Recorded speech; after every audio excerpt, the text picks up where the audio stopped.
bom dia, boa tarde, boa noite para você que está chegando aqui no @Rede da História. Para você que já está aqui também, não sei a hora que você está assistindo, eu e Michael Jackson hoje viemos falar com você sobre um outro assunto.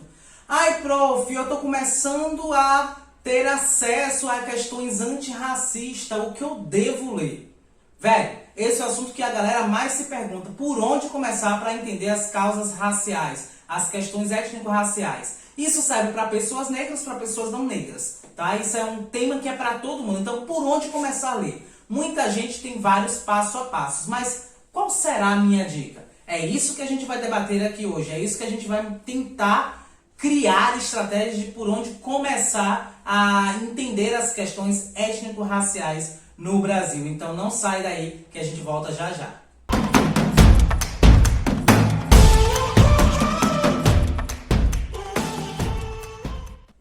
Oh meu Deus, Michael! Gente, deixa eu dizer a vocês, antes de começar a falar sobre as leituras que a gente pode fazer, dicas e tudo mais, não se esquece, segue aqui embaixo o canal, ativa o sininho, deixa seu like e no final do vídeo comenta o que é que vocês estão achando do vídeo. Tá? Isso vai ajudar a gente a impulsionar cada vez mais o canal. Assistam o vídeo até o final, é muito importante que isso aconteça por N fatores. O principal deles é que vocês tenham acesso a todo o material que está sendo produzido. Tá? Então eu peço a ajuda de vocês, compartilha com quem vocês acham que deve compartilhar, com quem não conhece as questões étnico-raciais, com quem dispersa discurso de ódio, mas precisa se fundamentar, precisa entender, precisa estudar. Essa é a intenção do vídeo. Então, de antemão, eu já agradeço a todas e todos vocês que estão aqui comigo. Então vamos lá. Pronto, sobre essas questões que envolvem as leituras em torno das questões antirracistas e relações étnico-raciais, por onde começar? É isso que eu vejo hoje, uma galera preocupada em tentar entender qual é o início, por onde eu devo começar, né? Essas questões que envolvem, né, o que ler para compreender as relações étnico-raciais no Brasil. Será que o Instagram é suficiente? Será que o Twitter é suficiente? Né? Será que a minha própria experiência é suficiente? Obviamente que existem várias formas de ler o mundo, vários tipos de saberes. Mas um saber é indispensável para a gente compreender como as relações étnico-raciais são construídas no Brasil. A primeira delas é a própria história, porque nenhuma dessas relações foram construídas longe de uma totalidade.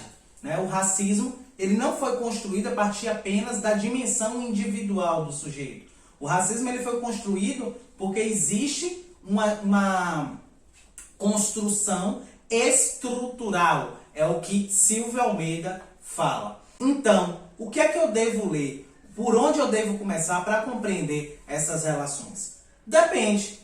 Depende qual é o seu interesse. Eu, particularmente, gosto muito de literatura. Então, inevitavelmente, eu indicaria uma literatura que abordasse questões de ordem étnico-raciais. Como O Olho Mais Azul, da Toni Morrison. Eu já tenho uma resenha produzida aqui sobre a Toni Morrison. Eu indico o livro Orgulho e Preconceito. Outra referência que eu super indico é a Maria Carolina de Jesus em seu texto Quarto de Despejo, onde ela vai trazer a experiência dela, que vai ser, no final das contas, uma experiência coletiva. Conceição Evaristo, por exemplo, criou um conceito chamado de escrevivência, que é próprio das mulheres negras ao transportarem para o papel a sua experiência enquanto sujeito, mulher, negro na sociedade contemporânea, por exemplo, que são mulheres que experimentam uma trajetória afrodiaspórica num contexto racial muito bem demarcado. Então, essas são referências que eu indicaria para iniciar o debate antirracista. Por que eu indico a literatura? Porque na literatura a gente consegue identificar semelhanças, diferenças entre as nossas próprias experiências e a de outras mulheres negras. A literatura ela é universal, né? Ela não é consumida apenas por mulheres negras ou por mulheres não negras, por homens negros ou por homens não negros. A literatura é consumida por todos. Por isso, uma literatura que traga referenciais diversos é importante, porque a gente passa a tentar se ver naquela história. Quais são as minhas experiências? Quais são os meus conflitos? Quais são as minhas vivências? Então a literatura eu indico como um ponto de partida para tentar adentrar na esfera mais complexa das relações étnico-raciais. A partir da literatura, talvez, e eu digo talvez porque é muito amplo e muito individual, mas vale a pena fazer uma leitura crítica em torno das obras literárias.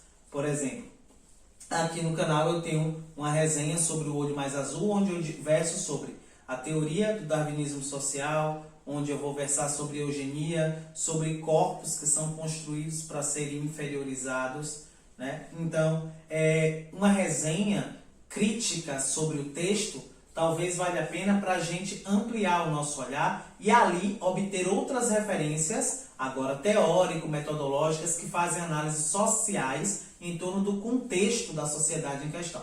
O Olho Mais Azul, por exemplo, ele trata dos Estados Unidos. Então significa dizer que o contexto racial dos Estados Unidos não é o mesmo contexto racial do Brasil. Então pensar uma realidade norte-americana da década de 60, da década de 70, me faz refletir sobre as suas próprias relações étnico-raciais, que embora envolta em relações mundiais, né, o próprio contexto do darwinismo social, ela tem uma experimentação específica. No Brasil, a gente vai ter uma outra leitura.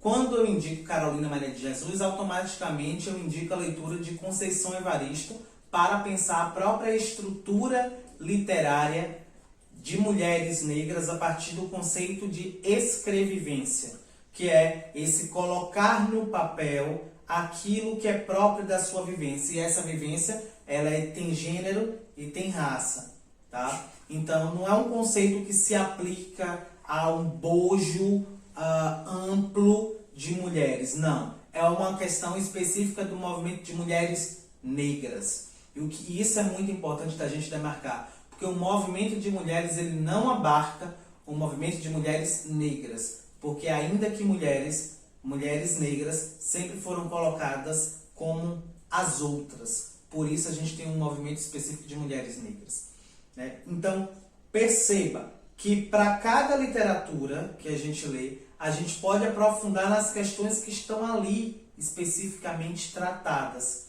tá? A partir de teóricos específicos.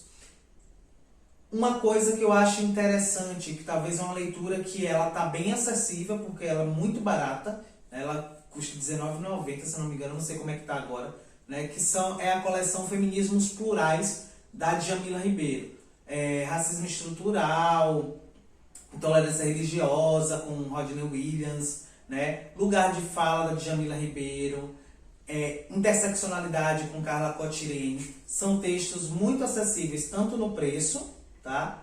Quanto na linguagem que é utilizada para a gente entender conceitos chaves das questões étnico-raciais no Brasil.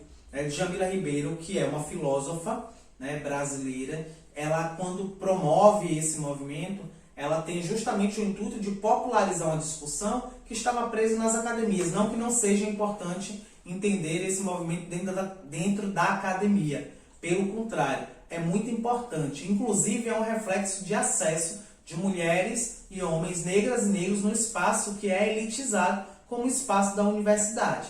Tá? Então, isso tem se refletido agora. Nesse momento, século XXI, não à toa, uma série de conflitos que esboça, né, que esbanja, melhor dizendo, que esbanja essas relações conflituosas no que se refere à raça, onde o racismo escancarado está aí para quem quiser ver. As pessoas perderam a vergonha de ser racistas. Então, esse movimento não é à toa. É porque nós vivenciamos o primeiro reflexo, a primeira onda de pessoas que lá, a partir do ano de 2003, né, com a instituição das cotas raciais, começam a acessar espaços de poder e agora, fora dos espaços estudantis, começam a produzir significativamente para promover discussão e modificação da estrutura social.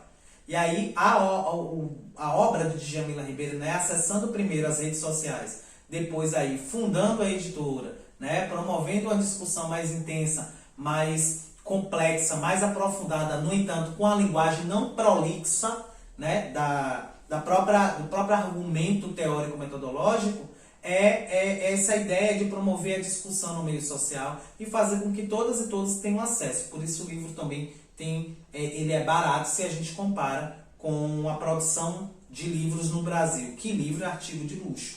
Então eu indico a coleção Feminismos Plurais, tá? Toda ela, porque é fantástica. Então, gente, é isso. Essas são algumas leituras que eu indico a vocês, né? No decorrer do tempo aqui no canal eu trago mais leituras, eu trago mais resenhas, temos aí propostas de resenha. Vou dizer a vocês, quem não me segue lá no Instagram, vai lá, rede.dahistoria, @rede.dahistoria. Não se esquece de seguir o canal, ativar o sininho e dar o seu like. Comenta aqui embaixo o que você achou do vídeo, que coisas vocês gostariam de ver aqui sobre essa temática, né? Quais são as lacunas que vocês verificaram. Vamos conversar nos comentários, é imprescindível. De antemão, eu já agradeço a todo mundo que está aqui, que ficou até esse momento aqui, né? Então, quer dizer que as relações antirraciais é importante para você. Um beijo e até o próximo vídeo.